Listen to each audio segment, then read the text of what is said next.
영성이 과학이라고 할 때에 과학이라는 의미와 영성의 연결에 대해 다뤄봤고, 과학적 접근 방법과 영성에 대해서도 원리의 동일성을 이야기했죠.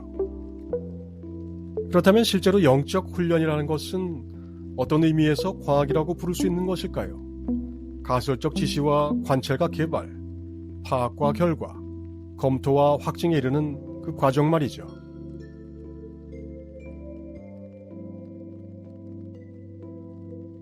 우리는 과학의 이미지를 떠올리라고 하면 실험실과 가운, 현미경 같은 장비나 문헌과 도서로 이루어진 지적인 표현을 떠올립니다. 우리가 겪은 경험적 과학에서는 사람의 감각을 증폭하는 기계와 설비들을 사용하기 때문에 이런 모습은 꽤 당연한 것입니다. 유튜브에 쓸 동영상을 검색해도 비슷한 결과가 나오죠. 문서와 도해로 상징되는 과학적 표현의 이미지도 우리가 생각하는 지성적 이론 체계를 의미하는 과학의 이미지와 잘 어울립니다. 그래서 과학, 학문 같은 이미지도 그렇게 나오죠.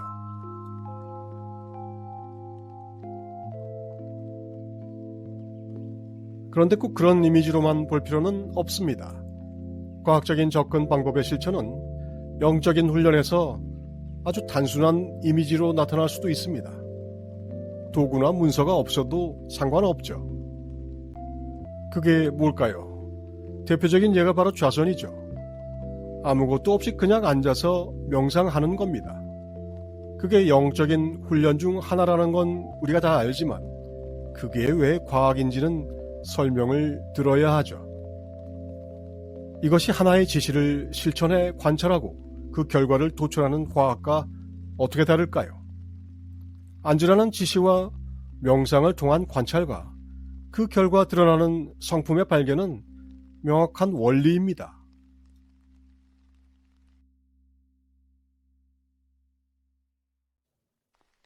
같은 지시를 누구든지 동일한 원리로 수행하면 동일한 결과를 경험할 수 있다는 것이 바로 영적 훈련이 과학적이라는 이유의 전부입니다.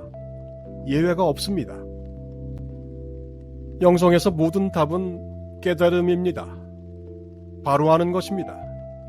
그것을 검토하고 확증하는 방법은 여러 가지이지만 찾아낸 결과는 인간의 감각이나 지성으로 만들 수 없는 것입니다. 깨닫고 싶다면 이렇게 하라라는 것 외에는 이론적, 언어적, 철학적, 관념적으로 대체될 수 있는 답을 줄 수 없는 것이 영성의 지시입니다. 밥맛이 어떤 것입니까?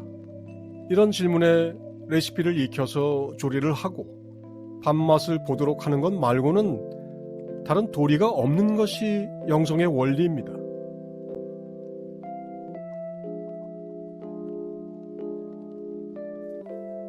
영성이 과학이라는 것을 이해하기 위해서는 이런 말을 듣는 것으로는 사실 어렵습니다.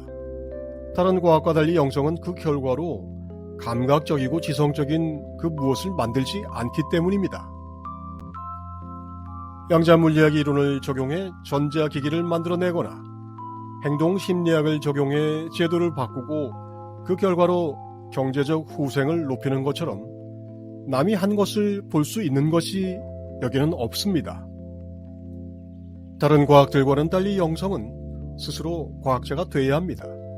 가설과 방법, 검토를 제공하는 스승이나 공동체를 제외하면 나머지는 모두 스스로 실험하고 관찰하고 확인해야 합니다.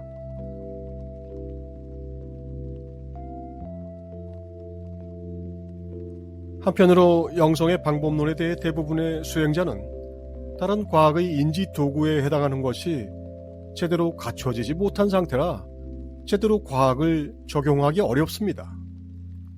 이 과학은 물리적 대상이나 정신적 이론에 가하는 것이 아니라 바로 나 자신에 대한 것입니다. 그래서 나를 아는 도구에 해당하는 의식 구조가 갖춰져야 합니다. 과학이라고 아무리 일러줘도 도무지 과학이라고 여겨지지 않는 것은 도구라는 것이 바로 내 의식의 구조이고 그 수준이기 때문에 그야말로 자가당착에 빠져있기 때문이죠.